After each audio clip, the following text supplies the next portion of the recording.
Okay, so you want to make a game? Make a game.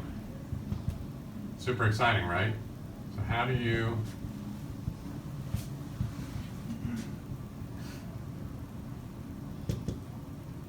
thousands of assets? How do you do that? I mean, what are you going to do? Upload it to what? I know, I got an idea. Google Drive, right? There's your Google Drive. And what do? You click to upload, right? Okay, cool. They're up there. Maybe you can upload a zip file, or maybe like you drag your folder over to it. It's totally great, right? Right? Mm-hmm. Okay, then you're gonna make some changes to it. So now you gotta upload it again. Okay, but you know what's interesting about Google Drive is that the one that you had that you shared with your friend, old copy, that one, that's still there. They don't ever actually remove it. So how do you tell your friend that you actually have a new one for them? Oh, I know. You have to share it all over again. Newly shared. Awesome. Great. This does not seem like it's an optimal solution. It might be a better solution. So, you want to share your work because you're on a team and you need to make some stuff and you need to share it. So how are you gonna share it? What technological magical tool? Oh, I know, we forgot one. SMS messaging.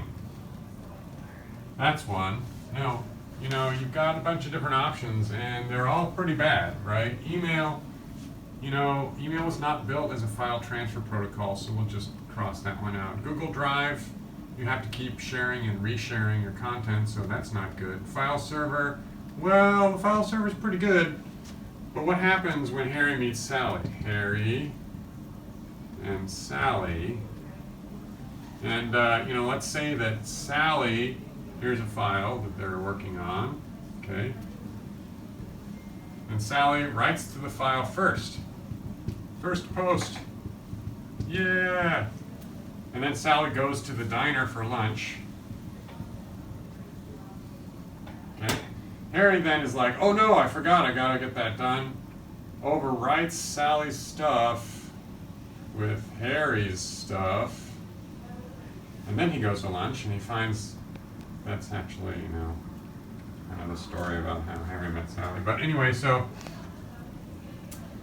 that's a problem because you're overwriting somebody else's work. So maybe there's a better way to share. How about a forum? Okay, how many times are you going to end up uploading that file if it's a forum? Lots? So that's not so good. This is pretty good.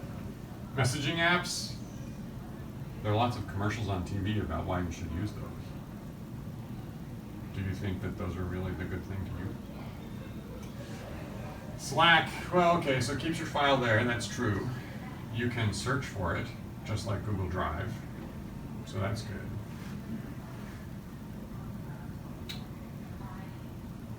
You know, in my experience with something like that, it gets lost. It's not structured enough.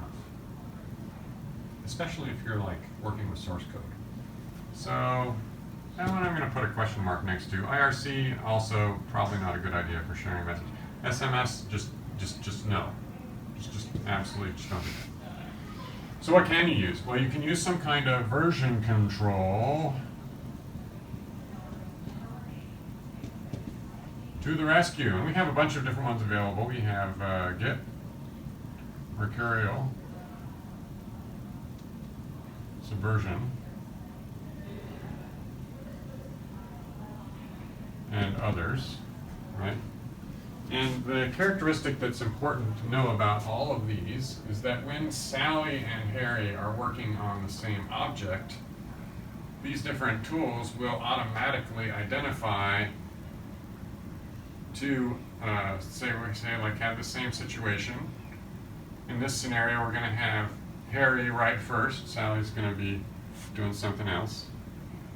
So Harry does some stuff first and uploads it. It's all good. Now Sally is like, okay, I'm going to make some changes to the same file. They both started working on it at the same time, and she's working on her version of it.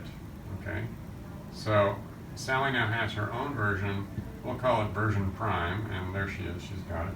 So now she goes to copy it over here to this spot, and what does it say? It says, whoa, out of date.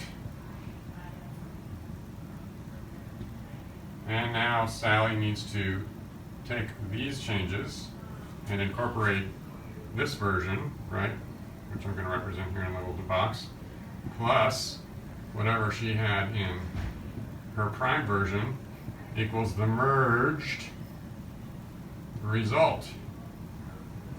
Okay, and then she can upload that to there, and we're going to denote that with a little star. And that is pretty much the basic workflow for all these different version control tools. That way, Harry and Sally aren't overwriting each other's work, and they're able to actually make progress and contribute to each other's stuff without clobbering each other. Pretty cool, right? That's the basics for why you want to use version control.